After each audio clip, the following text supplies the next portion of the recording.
This is Duelist beginning the video record. This is our ambitious map of the evening, TC UrbanJungle.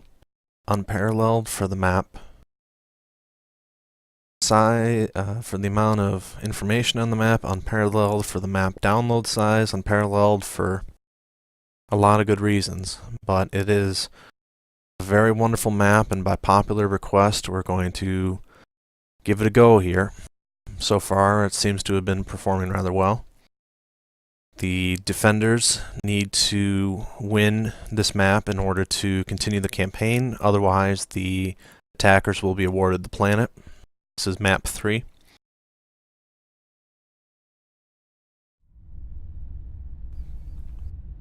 The team here, largely made up of Eridani Light Horse or ELH players, is set up with a Nova Cat, two Nova Cats, a Warhammer, Bushwhacker, Puma, Owens,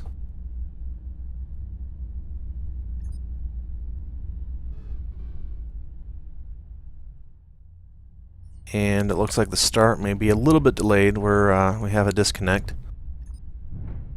So we'll just wait for that player to hop back in. There we go.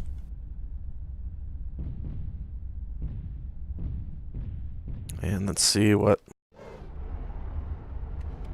attacker team led by Starchild. Ooh, a Fafnir, Bushwhacker, Catapult, Ares Light Tank, Black Lantern, a Morrigu, and a Cougar.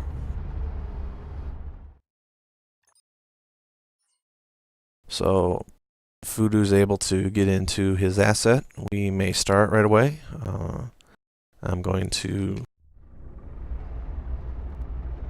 keep an eye, and if they move out of the hangar, that'll be the start. Looks like Voodoo's building now.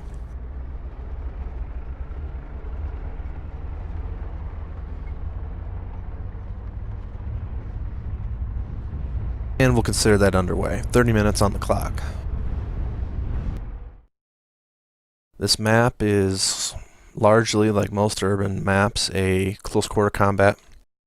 But given the size of the map and the size of the alleys, if you are able to catch the enemy on one of the main roads, you can certainly utilize some medium and even sometimes long-range weaponry. And so we'll follow the attackers on this map. See that Vivisector is holding up with his tank, waiting for the others to get information here. We purposely capped the map at 8 players once we began preparations due to wanting to ensure proper performance on UrbanJungle. I'm sure that it might be able to support more players, but it was the number we were comfortable with, and of course on other maps we'll allow it to go all the way up to the 24 max. So we can see that it's starting to turn in the nighttime, which might be an advantage for some of these slower moving assets. You can see that teams are eligible, given the player number, to take a flying asset if they desire, but we can see that the attackers have decided to stay all ground, and their anti-air is generally limited, but I believe, if I'm not mistaken, the 4 lambs provided by the Fafnir and the Morrigu will soak up any type of missiles, so that should provide pretty good cover. You can see that Starchild is making sure everybody sticks together here, and see that the enemy team is of the enemy of the attackers. The defending team has decided to have El Fisco, a excellent Shiva pilot, take a I believe a Thunderbolt Shiva, I'm not sure here.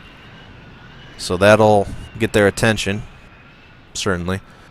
There's a parking garage near the center of this map that would provide excellent cover. There's also a few secondary bases that, given the game mode, they're allowed to enter. So they do have cover, potentially. It might not have been a Thunderbolt. Anyway, they're going to move into this alley for right now to provide tight coverage against making Fisco really work to control his shots, and he should be able to report the position and the composition of the attacking team to his team, the defenders. So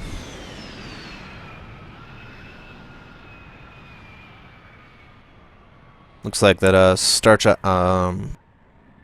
they have lots of armor there, and if they're able to force the Shiva to attack heavier things, the armor might be able to hold up for a while. You can see that Fisco's holding up a bit. Let's see if we can get the position of the defender's ground assets here. Okay, it looks like they're holding up outside of the city on the river there.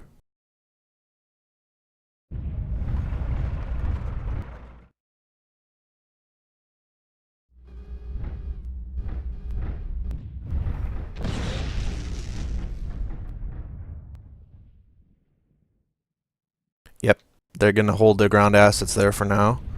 And then you can see that Starchild has decided to have his team just hold up in that building for now, and looks like a Fisco may be breaking off for the moment.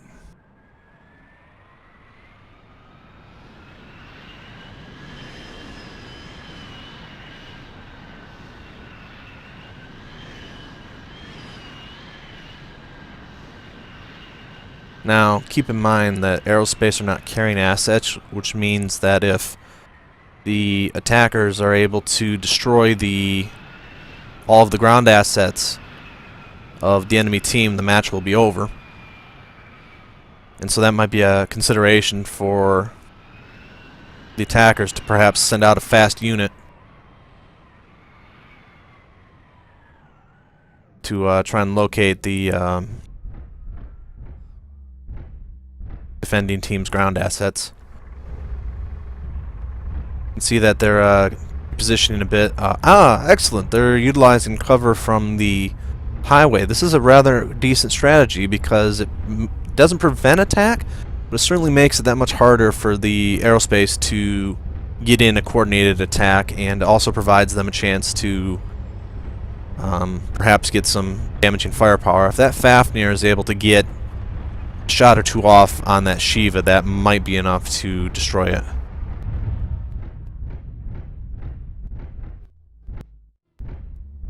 A Shiva is an assault class attack plane, and therefore does take away a non-significant amount of a rather significant amount of tonnage away from the drop list. So you can see that the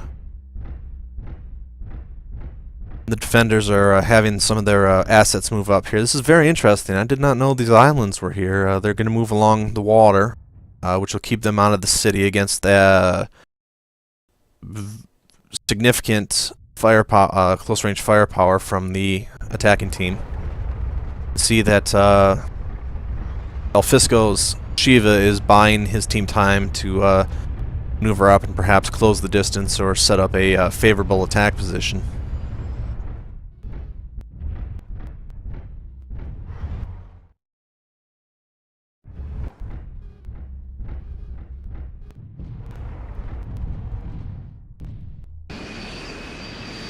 Fisco, for the moment, has moved back to his near his team.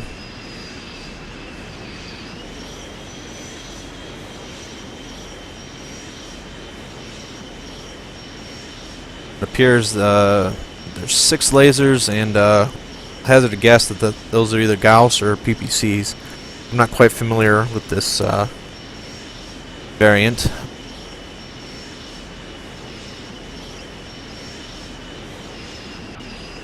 Is looks like he's moving back into the city to attack.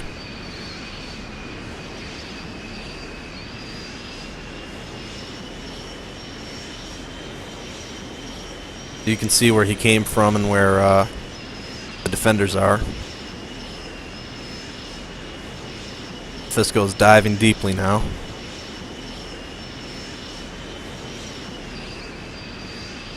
Leveling off.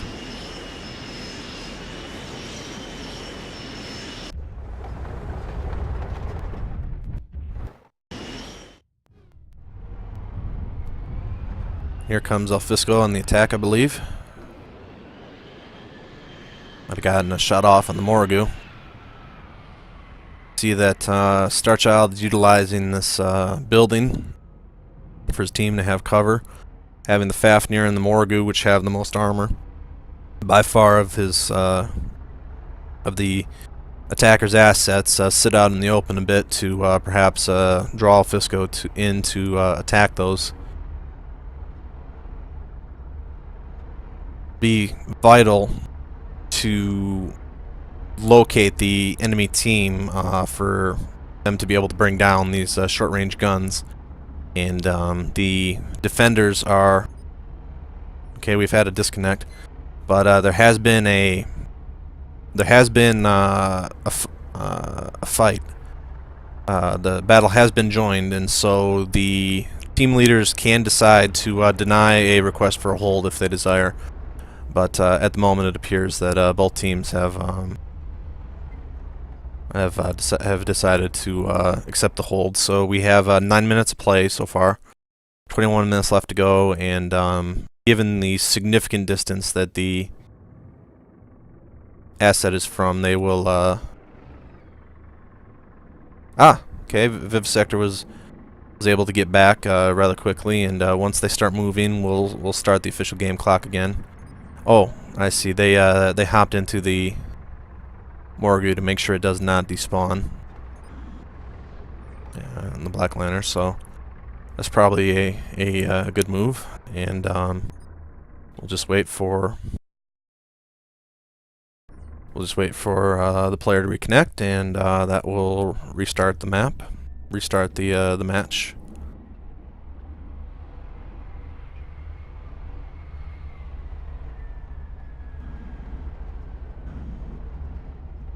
And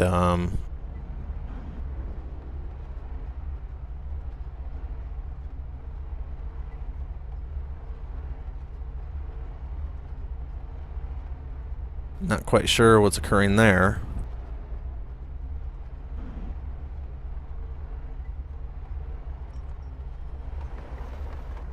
Perhaps he hit the wrong button.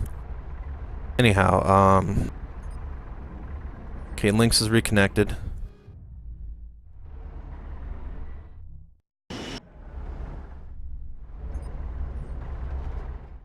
Did somebody disconnect?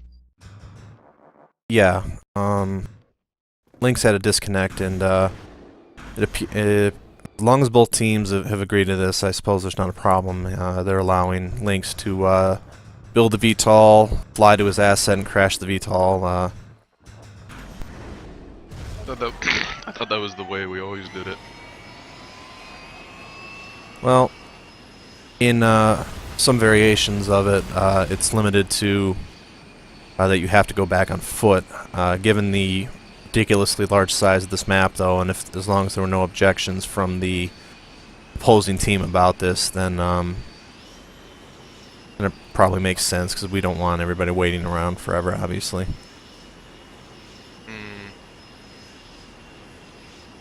I like Star's composition. That is fucking. Wait a minute. Yeah, that's the one I thought it was. Okay. Both teams have some very, very interesting drop lists. The deciding factor in this match might end up being the fate of the Shiva and the ability of Starchild of the attackers to be able to locate the ground assets of the team, because they are most effective at pretty close range. And I'm assuming that Elf already has spotted them at this point. yes, El Fisco's been attacking them for the better part of about 6 minutes now. Hmm. And as far as I can tell, the two teams are still a pretty significant distance away. The defenders were utilizing the river and the islands in the river to avoid detection and also be able to perhaps move up on.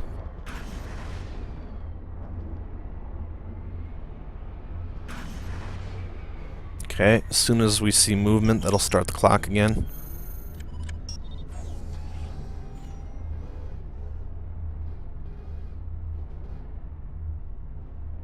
And they're moving. Yep.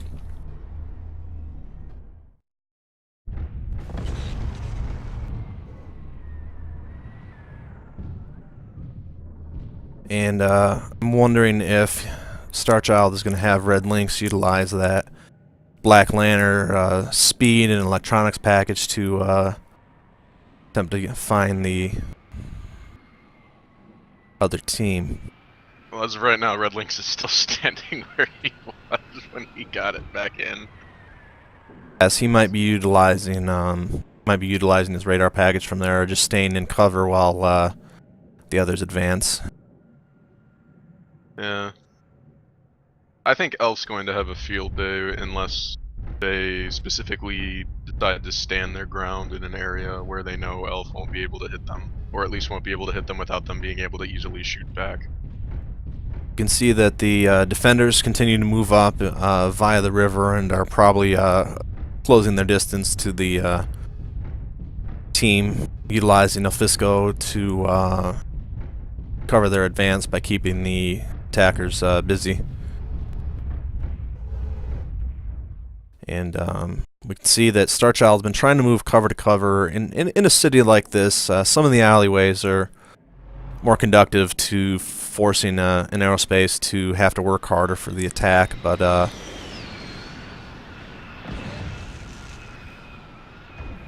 the Morgu and the Fafnir probably have more than enough armor to be able to hold up to some sustained attacks, but Red Lynx's Black Lantern may be staying there because he may be rather damaged.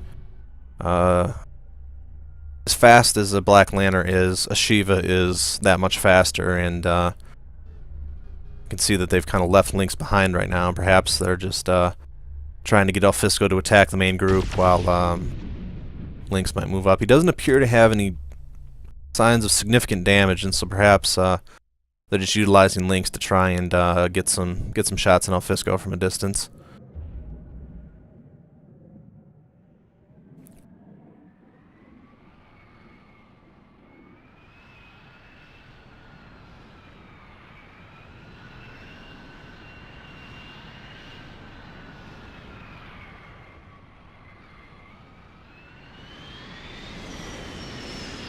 Well, they've got a couple shots in his general direction, but so far they haven't been able to lay it down. The Fafnir just took a hit, so if Lynx needs an opportunity to move up, this would probably be it right now.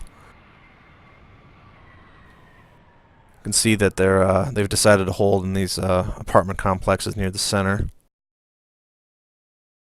I mean, as long as Elfisco plays it right, there's pretty much no way they're ever going to be able to hit him with enough firepower to actually do anything, and he has found Red Lynx again.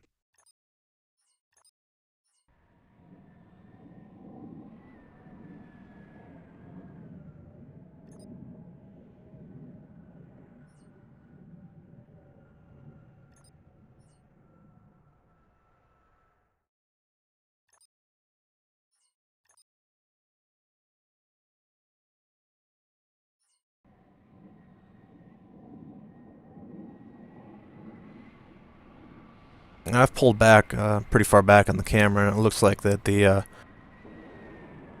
defender ground forces are still a significant distance away. In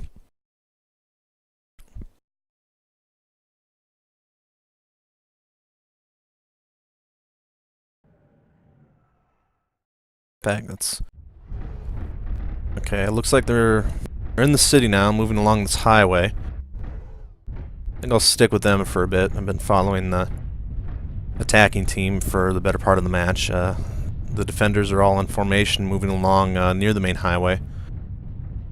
Of course, this map being just so large, it's often hard to quite tell what spot is where without access to the map.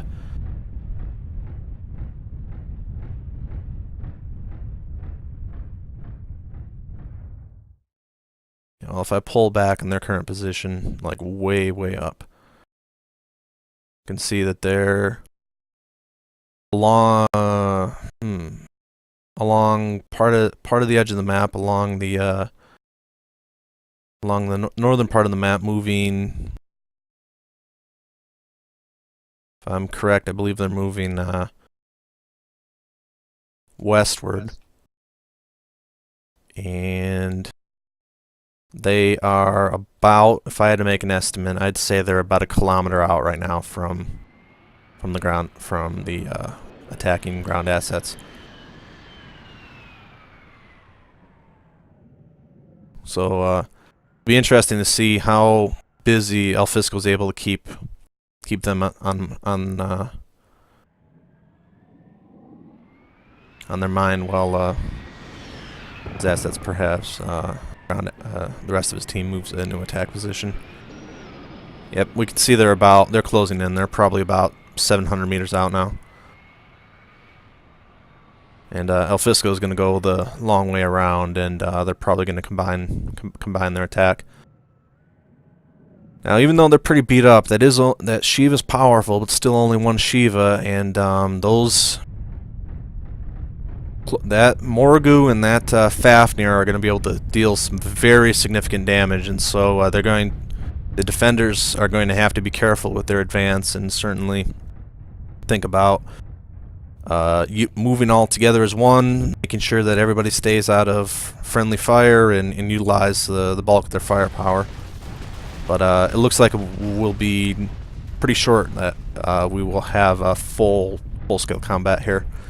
That Black Lantern has a pretty good electronics package, so it's more than likely that even with radar off that they'll be able to pick up. And we have ground combat here. Looks like they're going to move up as a line. They're trying to focus on the Fafnir. Fafnir's unable to return fire right now because Kentax is utilizing. They're flanking with their Novacat.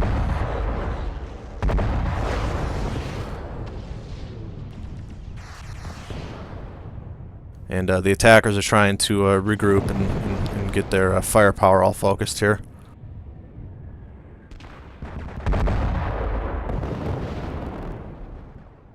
Red Lynx is pretty heavily damaged down there with his one of his arms missing now. Starchild's taking quite a bit of abuse. They've got them pretty well surrounded right now.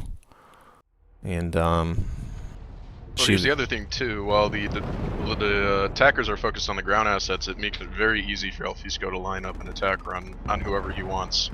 See, he just hit Star again.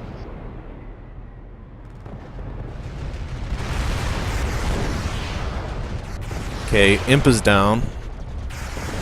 Laying down significant firepower on PN City. They've utilized a double switch with Voodoo and Howling moving in. Starchild is down.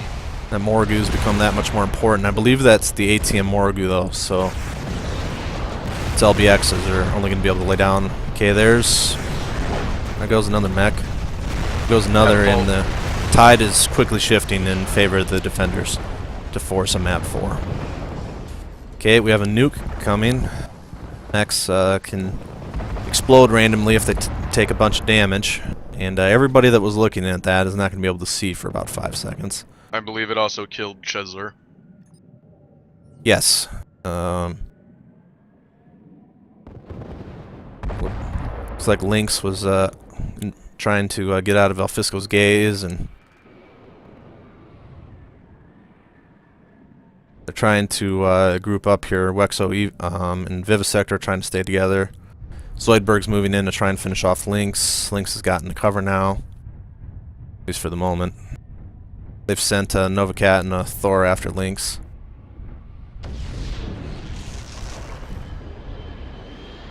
Of course, with Starchild down so early, the chain of command probably moved a couple of times. I'd imagine someone like Yvonne is probably barking out orders right now.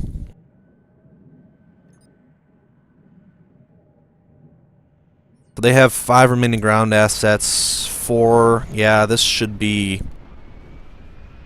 probably. The defenders have this one in the bag. Yes. Very, very interesting map, and ultimately predisposing all of their efforts on the Shiva, perhaps, and not being the defenders working so hard to conceal their position ultimately might have been the turning factor in this map, because the attackers certainly had a Dropless to do significant damage in an urban environment, but given that they were softened up by the Shiva, and okay, there's one down for 2 down for the defenders. Interesting, Hawkeye. This might still be salvageable. It could be. Ooh, definitely. Okay, PN City's down, but depends on how much firepower. Okay, Kill Them All is down. Of course, that Shiva's gonna become aggressive now. Okay, Yvonne's down, and that only leaves. Morrigus are powerful, but even one Morrigu cannot take on a Warhammer Prime, Bushy, Warthog, and. Yes. It looked like that they might be able to change the momentum, but. Elfusco going for a suicide run. Well, that certainly will be reviewed later, but it certainly won't be enough to turn. I think that was ultimately the turning point when Elfusco jumped out. Yes. I think the Morrigu had it. All right. Anyhow, I'm gonna begin preparations. Hawkeye will definitely fit you in, and we're gonna have a big, nice match, hopefully, on Harvest.